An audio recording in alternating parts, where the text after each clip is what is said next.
Hello बच्चों, कैसे हो आप सभी। मैं आशा करता हूँ कि आप स्वस्थ होंगे, मस्त होंगे और आपकी पढ़ाई भी बहुत अच्छे तरीके से चल रही होगी। प्यारे बच्चों, आज की इस क्लास में मैं आपको पढ़ाऊंगा मानव जनन से एक ऐसे टॉपिक को जो आपके लिए इंपॉर्टेंट है, आपके सिलेबस में है। उस टॉपिक का नाम है मनुष्य में भ्रूण का विकास। यानी कि हम आज पढ़ेंगे जो एक मनुष्य होता है उसके भ्रूण का विकास कैसे होता है, उसका भ्रूण जो होता है वो कैसे बनता है, किन किन अवस्थाओं से उसको गुजरना पड़ता है, इसके बारे में हम बात करेंगे। देखिए, सबसे पहले यहाँ पर लिखा हुआ है निषेचन। तो निषेचन के बारे में हमने पिछली क्लास में पढ़ लिया था, निषेचन क्या होता है वो भी जान लिया था। अगर एक बार फिर से मैं रिवाइज करूं तो मनुष्य के अंदर जो निषेचन होता है वो होता है अंतः निषेचन। मनुष्य के अंदर जो निषेचन होता है वो कैसा होता है, वो होता है अंतः निषेचन, जिसको हम इंटरनल फर्टिलाइजेशन के नाम से जानते हैं। अब ये जो निषेचन की घटना होती है वो होती है मादा शरीर के अंदर, ठीक है। और निषेचन में क्या होता है, निषेचन में जो शुक्राणु होता है, ठीक है, शुक्राणु और जो अंडाणु होते हैं, शुक्राणु और अंडाणु आपस में मिलते हैं और युग्मनज का निर्माण करते हैं, युग्मनज का निर्माण करते हैं, यानी जाइगोट का फॉर्मेशन करते हैं। अब उसके बाद देखो कहां पर होता है, जब युग्मनज बन जाएगा तो यहां से क्या होता है, भ्रूण का विकास शुरू होता है, ठीक है, भ्रूण का विकास शुरू होता है। अब भ्रूण विकास में कौन कौन सी अवस्थाओं से जो हमारा युग्मनज होता है वो गुजरता है, वो सारी डायग्राम, सारे चित्र हमने यहाँ पर बना करके रखा हुआ है, ठीक है। एक बार फिर से देखिए यहाँ पर, अब ये हमारा जो युग्मनज है, यानी कि युग्मनज से ही भ्रूण बनता है आगे चल करके। अब देखो, भ्रूणी विकास की प्रक्रिया में सबसे पहले क्या होता है, विदलन होता है। विदलन का यानी कि क्लीवेज, जिसको हम करते हैं विभाजन, ठीक है। अब विभाजन होगा किसका, तो ये जो युग्मनज है, ये जो जाइगोट है, इसी का विभाजन होगा। विभाजन के बाद क्या होता है, ब्लास्टोसिस्ट का निर्माण होता है, ठीक है। किसका निर्माण होता है, ब्लास्टोसिस्ट का। जैसे ही ब्लास्टोसिस्ट का निर्माण पूरा हो जाएगा तो ब्लास्टोसिस्ट के निर्माण के बाद गैस्ट्रोसिस्ट का निर्माण होगा, ठीक है, जिसको हम गैस्टेशन पीरियड के नाम से जानते हैं, ठीक, गैस्टेशन पीरियड के नाम से जानते हैं। जैसे ही ब्लास्टोसिस्ट और गैस्ट्रोसिस्ट का निर्माण पूरा हो जाएगा, ठीक, उसके तुरंत बाद क्या हो जाएगा, भ्रूण का रोपण हो जाएगा। और ये होता है निषेचन के लगभग 9वें दिन, ठीक है, निषेचन के 9वें दिन होता है।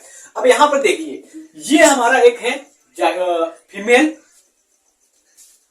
गैमेट, यानी कि मादा युग्मक है। यहाँ पर ये मादा युग्मक है। मादा युग्मक में अगर हम बात करते हैं अंडाणु होता है, लेकिन अगर निषेचन की प्रक्रिया में भाग लेगा जो मादा युग्मक, वो कहलाएगा द्वितीयक अंडकोशिका। तो द्वितीयक अंडकोशिका का जो ये भाग है, यहाँ पर देखिए, इसके अंदर एक न्यूक्लियस है, यानी कि अंडाणु का केंद्रक है।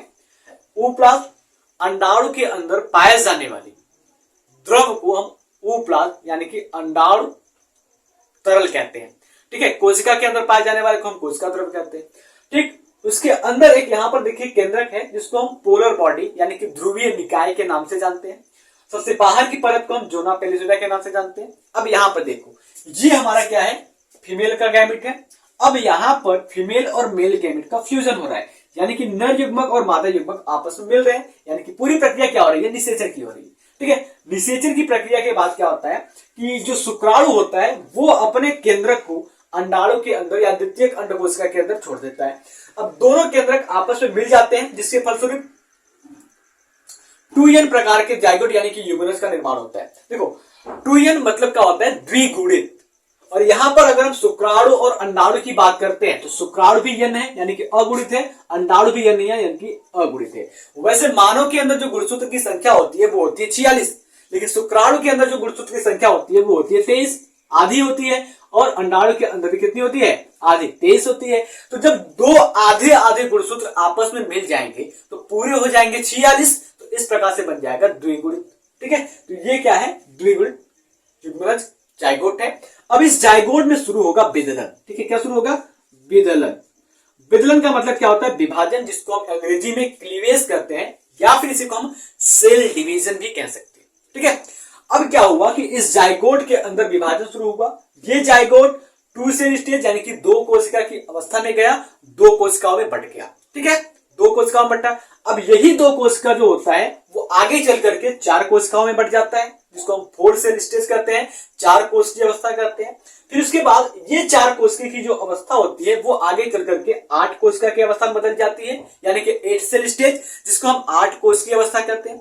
अब ये जो 8 कोशिका है इसमें फिर से विभाजन होगा, ठीक है, कई बार विभाजन होगा, जिसके फलस्वरूप ये 8 कोशिका की जो अवस्था है वो आगे चल करके 16 कोशिका की अवस्था यानी कि 16 सेल स्टेज में बदल जाती है, जिसको हम कहते हैं मारुला स्टेज। अब बात आती है कि सर जी ये मारुला स्टेज क्या है?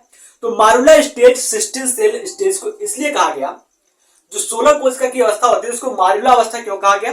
क्योंकि इस कोशिका की जो संरचना होती है वो एक मालबेरी के फल के जैसी हो जाती है। किसके? मालबेरी के फल के जैसी हो जाती है, जिस वजह से इसको मारुला अवस्था के नाम से जाना जाता है। बात क्लियर हुई यहां तक? अब देखो, अगर हम बात करते हैं जो मारुला स्टेज होता है, मारुला स्टेज के अंदर जो 16 कोशिकाएं होती हैं, ठीक है, उन कोशिकाओं को हम ब्लास्टोमियर कोशिका के नाम से जानते हैं। किसके नाम से? ब्लास्टोमियर कोशिका के नाम से जानते हैं। इतना क्लियर हुआ? क्वेश्चन ये बनता है कि मारुला के अंदर जो कोशिकाएं होती हैं उनको क्या कहते हैं? तो मारुला के अंदर पाए जाने वाले कोशिकाओं को हम कहते हैं ब्लास्टोमियर। इतना क्लियर हुआ? आगे देखो, ये जो ब्लास्टोमियर कोशिकाएं हैं यही मदद करती हैं इस ब्लास्टोसिस्ट के निर्माण में। ठीक है, ब्लास्टोसिस्ट के निर्माण में कौन मदद करती है? ये ब्लास्टोमियर की कोशिकाएं। अब देखो, ये ब्लास्टोमियर की जो कोशिकाएं होती है वो 2 भागों में बंट जाएगी। 2 भागों में बंटने का मतलब क्या हो जाएगी? आधी कोशिकाएं जो होती है वो किनारे पर आ जाएंगी, ठीक है, और आधी कोशिकाएं जो होती है वो एक स्थान पर एकत्र हो जाएंगी। जैसा कि यहां पर देखेंगे आप कि आधी कोशिकाएं जो है वो किनारे पर आ गई हैं, परिधि पर विन्यासित हो गई हैं, जिसको हम कहते हैं आउटर सेल मास। ठीक है, आउटर सेल मास बाह्य कोशिका की गठन करते हैं। ठीक है, और आधी कोशिकाएं जो होती है वो एक किनारे पर विन्यासित हो जाती है, एक किनारे पर लग जाती है, जिसको हम कहते हैं इनर सेल मास। अब कमाल की बात यहां पर है कि बीच में एक खाली स्थान बन गया। ठीक है, कोशिकाएं विन्यासित हो गई लेकिन बीच में एक खाली स्थान बन गया। यहां पर इस खाली स्थान को हम ब्लास्टोसील के नाम से जानते हैं या ब्लास्टोसील कैविटी के नाम से जानते हैं। इसके अंदर होता क्या है? इसके अंदर ढेर सारे तरल पदार्थ पाए जाते हैं, जेली जैसे तरल पदार्थ पाए जाते हैं। ठीक है, वो मदद करते हैं भ्रूण के विकास में। देखो, अब अगर हम बात करते हैं जो आउटर सेल मास होती है, जो परिधि पर विन्यासित कोशिकाएं होती है, वो बदल जाती है ट्रोफोब्लास्ट में। किसमें? ट्रोफोब्लास्ट में वो बदल जाती है। और ये जो ट्रोफोब्लास्ट होता है वो आगे चल करके प्लेसेंटा के निर्माण में मदद करता है। ठीक है, किसके निर्माण में? प्लेसेंटा के निर्माण में मदद करता है। तो क्वेश्चन ये बनता है डायरेक्टली कि प्लेसेंटा का निर्माण किससे होता है? तो भाई प्लेसेंटा का निर्माण ट्रोफोब्लास्ट कोशिका के द्वारा होता है। किसके द्वारा होता है? ट्रोफोब्लास्ट कोशिका के द्वारा। अब ये ट्रोफोब्लास्ट कोशिका क्या होती है भाई? ट्रोफोब्लास्ट कोशिका ये होती है जो ब्लास्टोसिस्ट होता है। ठीक है, ब्लास्टोसिस्ट होता है। ब्लास्टोसिस्ट में परिधि पर विन्यासित कोशिकाएं जो होती है वो आगे चल करके ट्रोफोब्लास्ट कोशिका का निर्माण करती है, और वही ट्रोफोब्लास्ट कोशिका जो आगे चल करके प्लेसेंटा के निर्माण में मदद करती है। आगे अगर हम बात करते हैं, ये तो हमारा आउटर सेल मास हो गया, परिधि पर विन्यासित कोशिकाएं होगी। अब कुछ क्या होती है? अंदर की ओर कोशिकाएं होती है, जिसको हम इनर सेल मास के नाम से जानते हैं। अब ये जो इनर सेल मास है वो आगे चल करके एम्ब्रियोब्लास्ट का निर्माण करता है। ठीक है, किसका? एम्ब्रियोब्लास्ट का निर्माण करता है। ठीक है, अब ये एम्ब्रियोब्लास्ट जो होता है वो आगे चल करके भ्रूण के विकास यानी कि एम्ब्रियो के फॉर्मेशन में मदद करता है। तो इस प्रकार से पूरी भ्रूण की निर्माण की प्रक्रिया संपन्न होती है। एक बार फिर से देखते हैं। सबसे पहले होता है निषेचन, यानी कि नर और मादा युग्मक आपस में मिलते हैं। नर और मादा युग्मक आपस में मिल जाएंगे तो बन जाएगा द्विगुणित जायगोट। उसमें होगा विदलन यानी कि विभाजन होगा, जो कि यहां पर हो रहा है।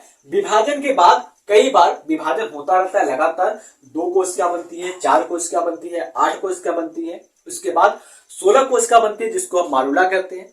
मारुला के अंदर जितनी कोशिकाएं पाई जाती है उसको हम कहते हैं ब्लास्टोमियर। ये ब्लास्टोमियर 2 भागों में बंट जाती है। एक परिधि पर विन्यासित कोशिका हो जाती है जिसको आउटर सेल मास कहते हैं। कुछ कोशिकाएं बीच में आ जाती हैं जो यहां पर है, और एक छोटा सा स्थान बन जाता है, खाली कैविटी बन जाता है, जिसको हम ब्लास्टोसिल कैविटी के नाम से जानते हैं। इस ब्लास्टोसिल कैविटी में ढेर सारे तरल पदार्थ पाए जाते हैं। इतना क्लियर हुआ? अब जो आउटर सेल मास होता है यानी कि परिधि पर विन्यासित जो कोशिकाएं होती हैं वो आगे चल करके ट्रोफोब्लास्ट सेल का निर्माण करती है, ट्रोफोब्लास्ट कोशिका का निर्माण करती है। ये ट्रोफोब्लास्ट कोशिका आगे चल करके प्लेसेंटा बनाने में मदद करती है, और अंदर की जो कोशिकाएं होती हैं जिसको हम इनर सेल मास कहते हैं वो एम्ब्रियोब्लास्ट का निर्माण करने में मदद करती है या एम्ब्रियोब्लास्ट में बदल जाती है। और यही एम्ब्रियोब्लास्ट कोशिकाएं जो होती है वो एम्ब्रियो यानी कि भ्रूण के निर्माण में मदद करती है। तो मैं आशा करता हूं कि ये क्लास है मनुष्य में भ्रूण का विकास, ये आपको अच्छे से समझ में आया होगा। एक एक पॉइंट आप इसको हूबहू समझ चुके होंगे, लिख भी लेंगे अपने एग्जाम में। तो मिलते हैं आपसे अगले क्लास में एक नए चैप्टर के साथ, तब तक के लिए जय हिंद, जय भारत।